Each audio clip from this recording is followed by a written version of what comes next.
Thursday, 2nd of Elul, moving into the month of Elul together. It's such a gift for us to have this opportunity to gather. So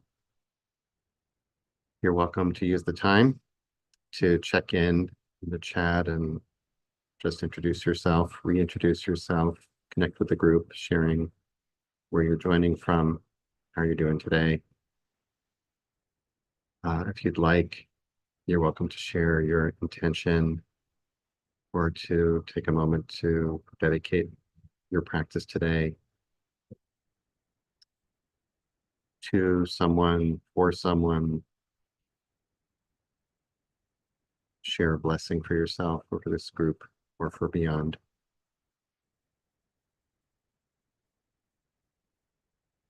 And if you like, you can just take this time to settle in, close windows you don't need on your screen, etc. Just turn off your devices, shut things down for our little mini Shabbat course of our day.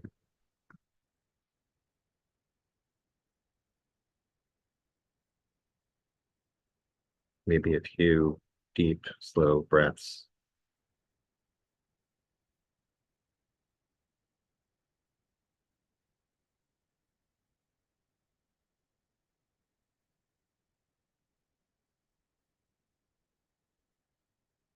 Welcome to those of you who are joining us on platforms other than Zoom. Glad to have the Zoomers here, our Zoom community here, and also want to welcome people who might be joining on YouTube, Facebook, or Instagram. We're glad to be with you, and we'll actually begin in just a few minutes.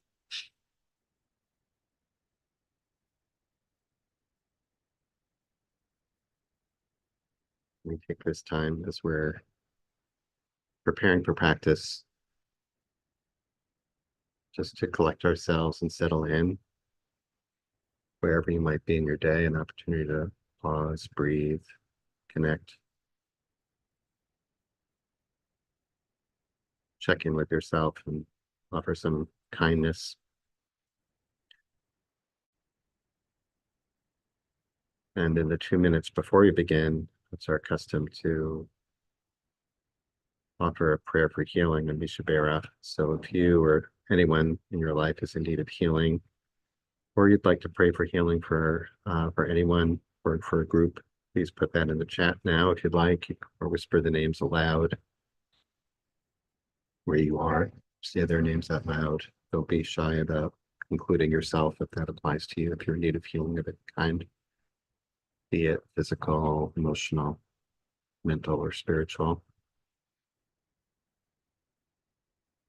Just take a moment to focus on those we've named and be present for them.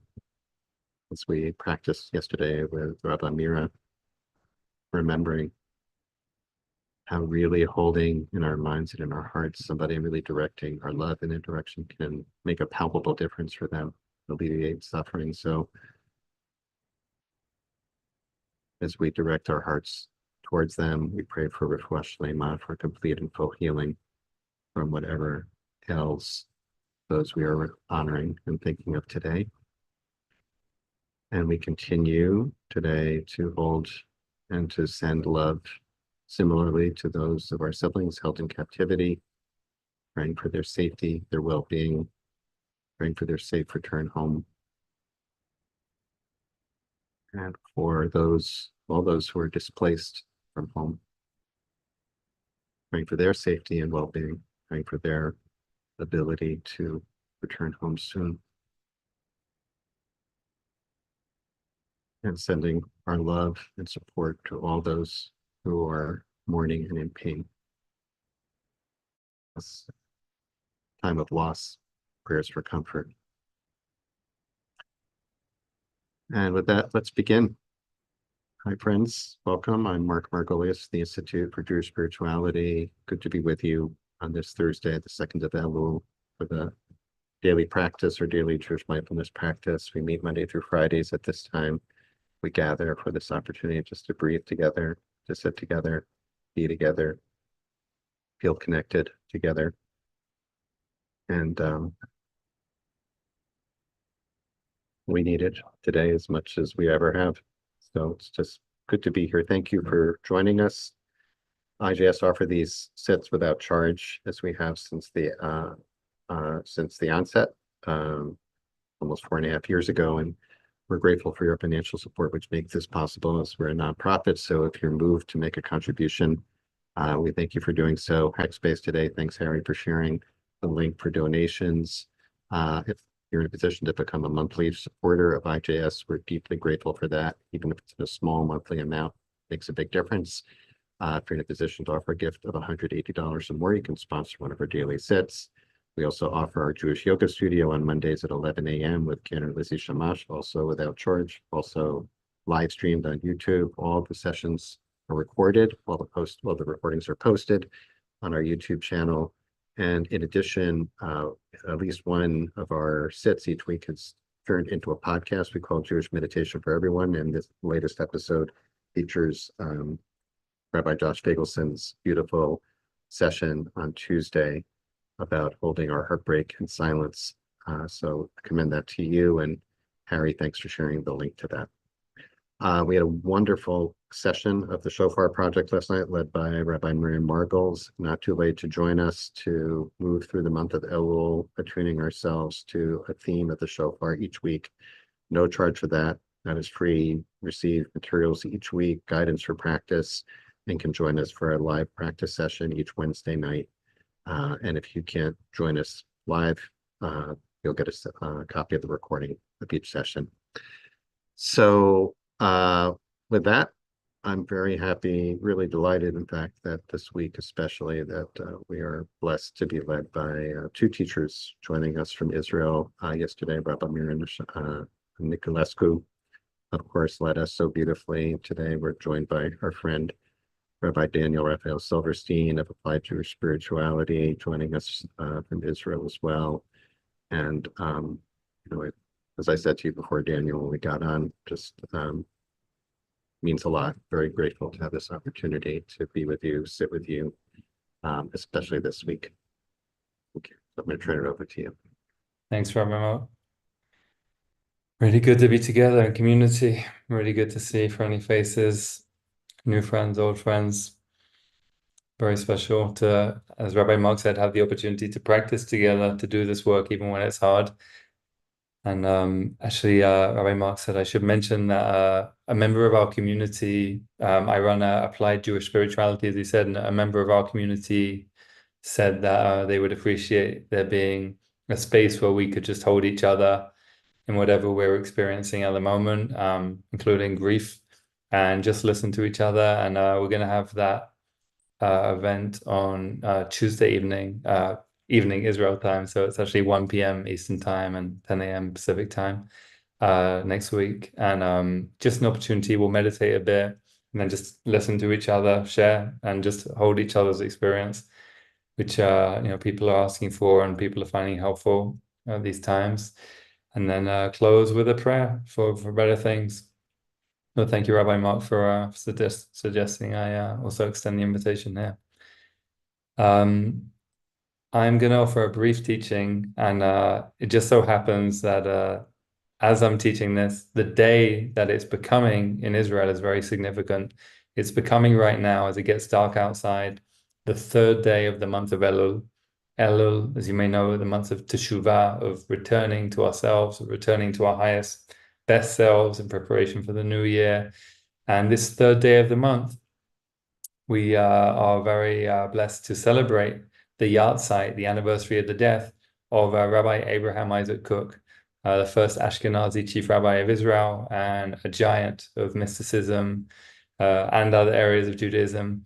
A somewhat misunderstood figure, or at least very partially understood by a lot of people, I want to say. He's very associated with certain political streams, which is not the whole picture. He was really a giant of a soul and a true universalist in a lot of ways. And his vision really was of the entire cosmos making teshuvah, and that our personal return to our best self, our personal teshuvah, and our teshuvah as a community and as a Jewish people to our best selves is part of that whole universe. ascending to its root and returning to its best possible self. And he wrote a very beautiful book called The Lights of Return, or The Teshuvah, The Lights of Teshuvah, which is one of his best known works, which describes the role that we can each play in this. And I'm going to offer a very brief excerpt from it. Very, very beautiful and moving passage. He says in chapter 15, actually, I should say he wrote everything in it, but he didn't arrange most of the material into chapters. That was done by his son. So this is in chapter 15, but he wrote it, even if he didn't put it there. He says, when we forget the essence of our unique souls, when we distract ourselves from looking at the content of our own inner lives, everything becomes confused and full of doubt. So when we forget the essence of our unique selves, when we distract ourselves from looking at the content of our own inner lives, everything becomes confused and full of doubt. And he goes on, and the primary teshuvah, the act of return, which comes first, which immediately illuminates the sources of darkness, is when a person returns to themselves, to the root of their own soul, and they will return immediately to the divine, to the soul of all souls. I'll just read that again. The primary teshuvah, the first return, which immediately illuminates the sources of darkness, is when a person returns to themselves, to the root of their own soul, and they will return immediately to the divine, to the soul of all souls. And he's using the worldview of Jewish mysticism, which says that we each have a piece of the divine inside us, which is called our soul.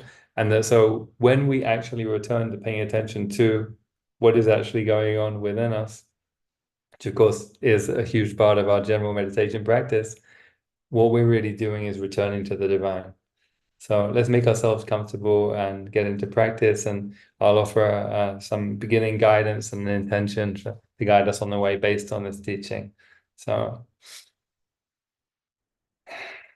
find that posture that's right for you today, and your balance between relaxation and alertness.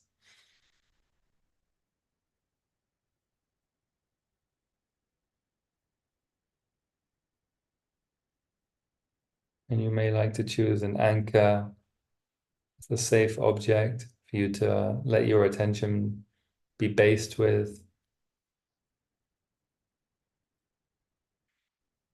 Perhaps a place in your body that's safe, or something else that you can sense or experience.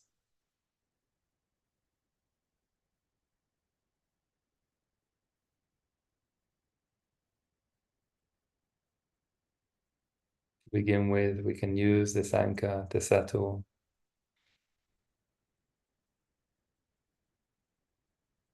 letting ourselves follow it with our attention, experiencing whatever's going on there,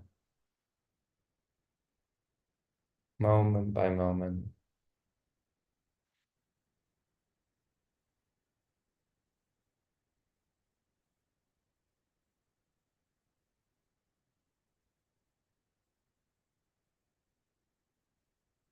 Choosing that safe object, that safe anchor for our attention, trying to stay with it. And of course, we notice that we have a human mind, and it may not want to just keep our attention only on that one thing. And that's absolutely fine. So when we notice that, we make a very important act of teshuvah, an act of returning our attention to what we've chosen. In some ways, this might actually be the deepest and most important act of teshuvah we ever make. This may be the basis for our ability to choose, make decisions throughout our lives.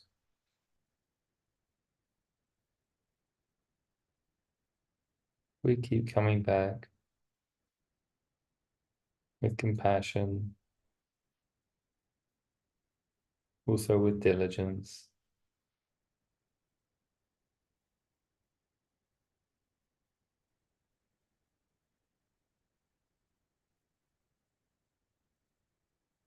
And in the teaching I read, Rav Cook says we have to pay attention to, he calls it the content of our inner lives. He says the content of our inner lives, when we pay attention to it, this is how we get in touch with our deeper self. And so through this, return to our divine inside, our spark, our soul, our highest potential. And the trick is, as we know, if we've meditated before, how do we pay attention to what's going on inside without simply getting lost? Lost in reverie, lost in thought, lost in a daydream. So I'm going to suggest that we stay grounded in our anchor, the object that we've chosen, as much as we need to.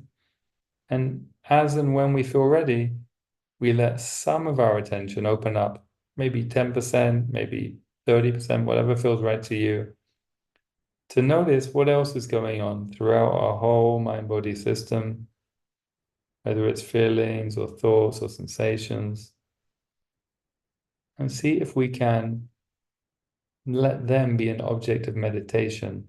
See if we can meditate upon them with curiosity, with compassion, but not get sucked into identifying with them, keeping some distance, keeping the separation of the observer and the object. And whenever we need to, we come back to our anchor. Whenever we want to start again, we come back to our anchor, our safe object that we chose, and we start over when we feel ready. So it's a practice of very, very primal, in a way basic, but not easy teshuva. Coming back over and over again to who we really are. Let's practice now in silence. Coming back over and over.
And let's gradually bring this practice to a close. Take your time. As we come back, let your body do whatever it wants to do. Be comfortable. And I'll pass it back to Rabbi Mark. Thank you.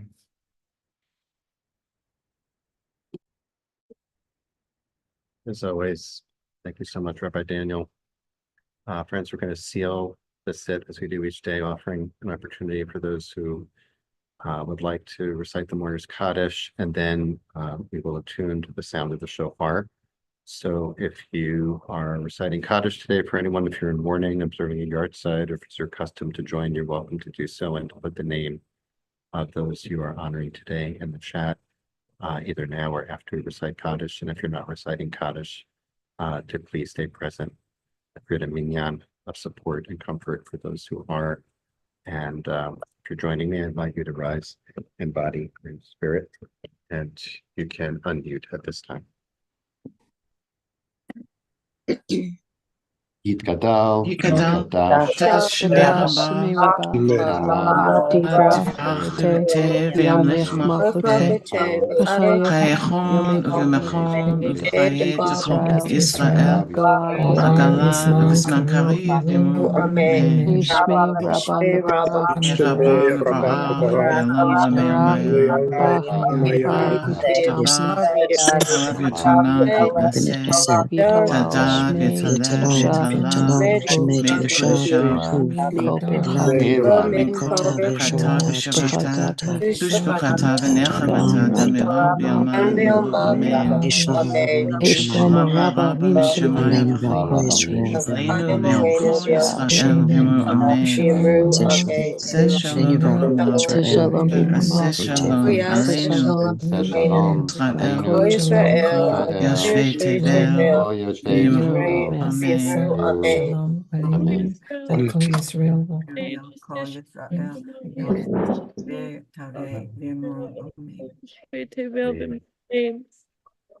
Amen.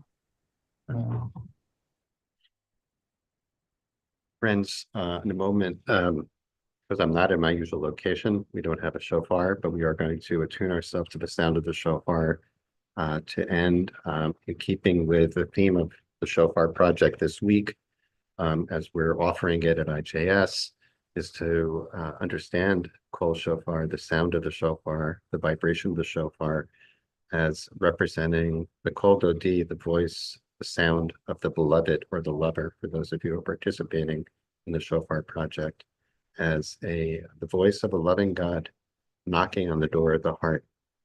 So if you're comfortable closing your eyes or bringing your attention inward, coming back to where you were, where Rabbi Daniel met us, I'll play the sound and invite us to, if you'd like, maybe to put your hand over your heart space and see, especially in this time of deep, deep heartbreak, so it feels like many of us feel like we are sharing in the Shiva for the 6 murdered hostages, and for the pain beyond the concentric circles of pain beyond, to see if we can allow the Kol Dodi to knock on the door of our hearts and to be an expression of divine love for us and for this world.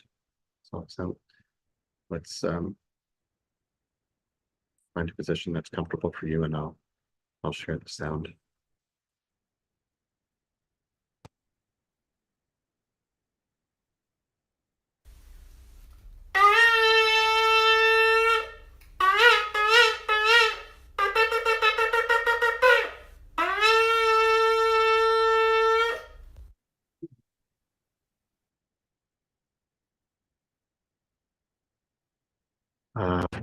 Again, friends, thanks for joining us today. And if you're leaving us now, hope you'll join us tomorrow. My beloved colleague, who Kashira Halafai, will lead us tomorrow. You're welcome, of course, to stay on for a conversation with our teacher, Rabbi Daniel Raphael Silverstein, who I'll invite in. Thanks so much, Daniel, as always. And that was quite powerful for me. I want to, first of all, just remind people that if you'd like to share reflections in the chat, you're welcome to do so. If you have questions, please put it in the chat and preface it by writing question all in caps. And thanks for putting the link to Rob Cook's text. Daniel shared it there. So I wanted to, without looking at the text right now, actually, I just like paraphrasing based on your teaching. What I heard you say, Rob Cook is teaching here, is that it's the nature of everything in the universe to return to its source. That's the nature of all the universe, the material world in which we live. And that we're each capable of that. We all have kind of a homing signal, as it were, right? To come home to the home of the soul and remember our essence and remember our source. So in terms of meditation practice, that's the part I really want to focus on. So you, just to walk through the practice today, you invited everyone to choose an anchor, different aspect, right? So you named some of them, but they want to invite you to name them. So I want to understand those anchors as a portal to get to that place. Like we're trying to get to the soul, to the neshama, right? So it could be that we begin, for example, with sensation, with sound, with something from the senses, right? With physical or breath. So maybe you can take us through that. And could you do that like step by step? If in meditation, how do I reconnect with my soul? How do I come home through meditation?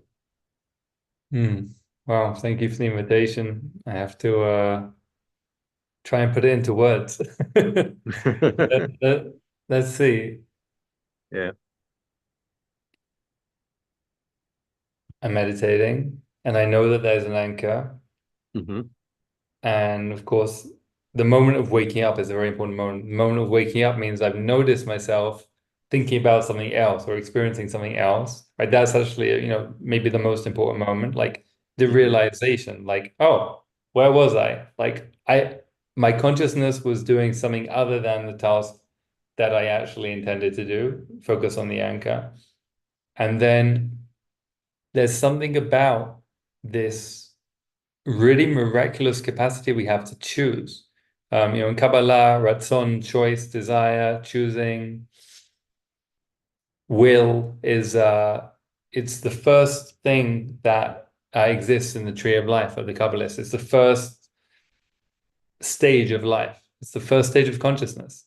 So choice, desire, will. When we activate it, we say, oh, my attention was elsewhere, but now I am choosing to bring it somewhere else.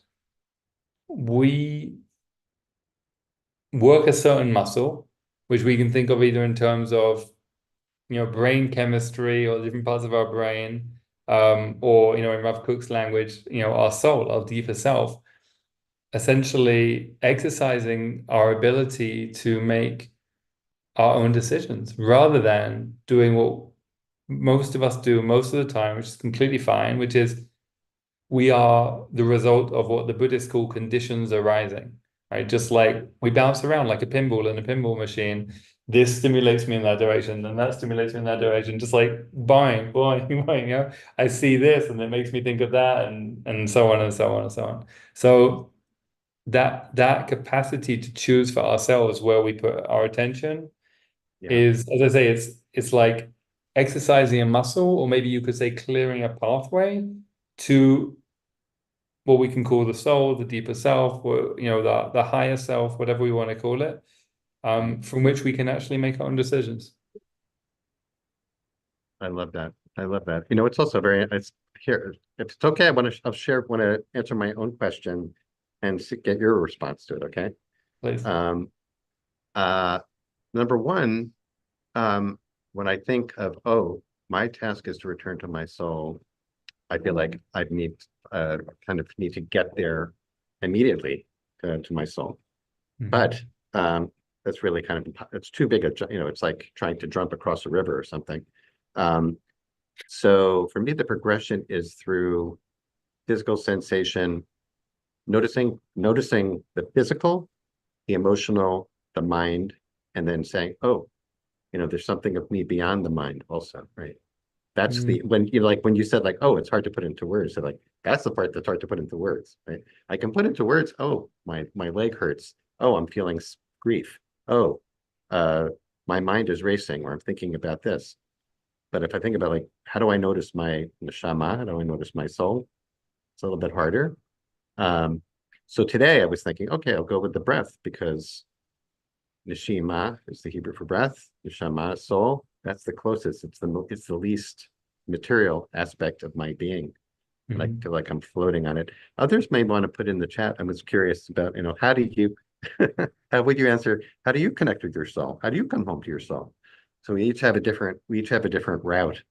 But there's a certain point, and then it's interesting because Lori wrote in the chat. Okay, so by the end of the sit, I'm actually in that space, and then it's really hard to come back to the room, to this. So I wanted to invite you to comment on that. Like, if we are so blessed as to connect with the soul, how do we stay? How do we come back to, or how do we stay in this world? Because this is really, right. This is the kind of key of Jewish mysticism, as opposed to many other forms of mysticism, is to be a mystic in this world, right? Not to leave the world, but to be in the world and be a mystic, right? So how do we stay grounded? It makes me think of a teaching from the Baal Shem Tov, the founder of the Hasidic movement. He said, we should strive to achieve dveikut, like literally attachment to the divine, which we can understand as attachment to our own piece of the divine inside our own soul, as much as possible. And he was talking specifically when we pray. I would say, meditation practice is a similar practice in that way. And he said, then we should go and do some mundane physical task like sweeping the floor, trying to keep that consciousness with us. So trying to, sweep the floor. I remember once my wonderful teacher, Shoshana Cooper, talked about, imagine you were having a meal with your beloved and you were so excited about that meal. Wouldn't you do every aspect of preparation for that meal, buying the food and cleaning the food and chopping the food and setting the table and just, every little mundane task?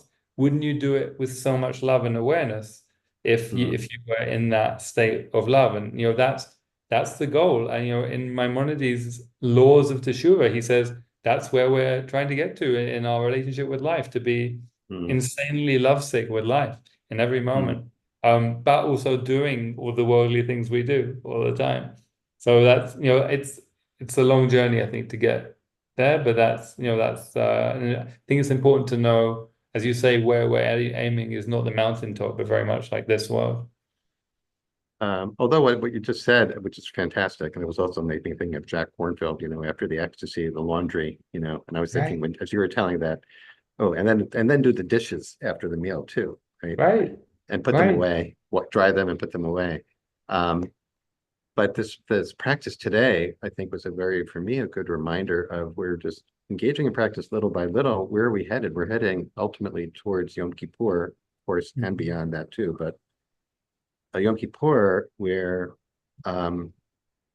we all the work that goes into the practice from now until then is to get to that point of really coming home to the soul, right? And we end with the Shema and the Tekiah Gedolah, right? To that single note, the single note. So it's very powerful. Just want to point out where we are in the spiritual map here, where we're headed. But it's a long way. We have a long way to go.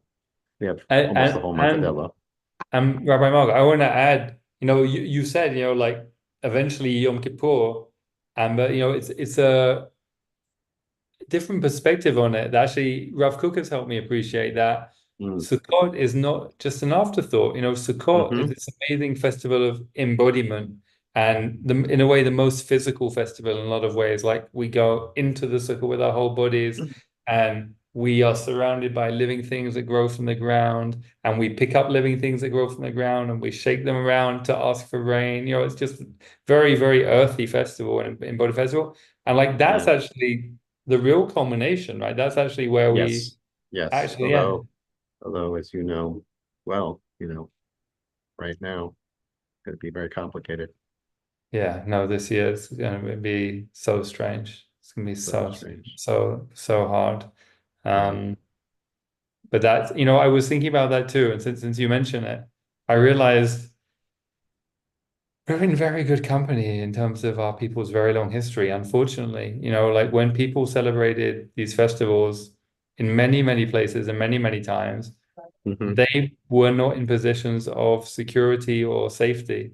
And so we can draw upon those many, many generations of wisdom and strength and resilience, that got through that and had that a very rich experience of feeling many complex things all at the same time. Like maybe, in some ways our recent history has been the An anomaly. aberration, right? It's an aberration, really. Yeah. Yeah. Well, you're absolutely right about that. Thanks for lifting that up. Well, by popular request, and since you also offered, would you do the blessing of closing out with a wrap? If you I have, would love to. thank Something you. about Teshuvah. And thank you as always for the invitation. Where I've been and where I'm going, change the scene and keep it flowing. Focus, close up, panoramic, new horizons, zoom and panic. It's true mistakes were made and not a few. I pay the dues and keep progressing, unrelenting, turning curses into blessings. Yeah, I did it, killed it, hid it. Funny how it's still here living. Though I tried to hide my face, life is shining in the place where once I angered, once I faltered, now the rock is giving water. Not because I grasp so tight and not because I clasp or strike, not because my ego wants and needs, and not because I bleed inside, though we all do if we're alive. It's what we're here to find, a way to learn, to want, to need, to heal, that actually is real. Just getting out the way so life can live, and what can be just is. So plant your seed, care and nourish, and if you will it, life will flourish, not because or if or but or how, but only in the now. And growth is just another word for pain, another way of saying nothing stays the same.